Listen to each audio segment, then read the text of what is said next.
One of my favorite doctrines of Reformed theology is the doctrine of Christian liberty, the idea that in light of the immense salvation that we have in Jesus Christ, every single one of our sins, of our overreach, of our failures as followers of Him, as those who have been united with Christ, every one of those sins has been swallowed up.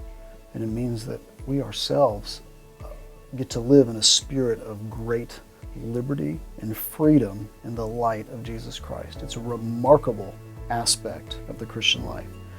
And yet I do believe that it can be and has been abused, not only over the course of the life of the church, but really over the course of all of redemptive history.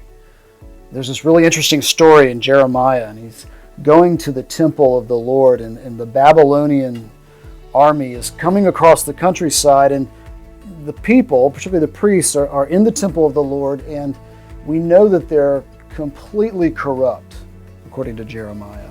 And yet they're sitting in the temple because they say, we have the temple of the Lord.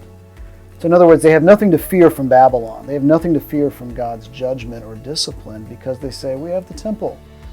God won't do anything to us.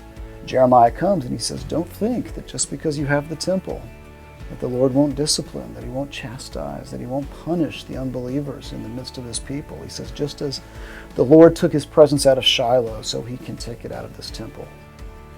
We need to remember that as well. We have the wondrous, wondrous gift of the cross of Jesus Christ.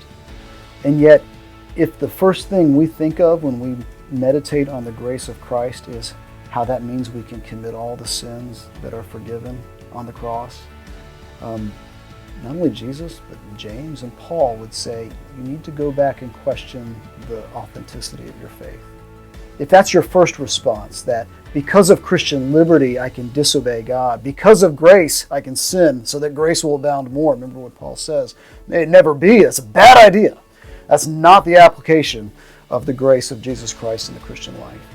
And so as we are invigorated by Christian liberty, as we enjoy it, as it means that we can enjoy this world around us without fear of condemnation, we should also remember that the Christ who came and took His place on the cross now indwells us in His Spirit, and He calls us to a life like His. He didn't say, pick up your cross and follow me for no reason.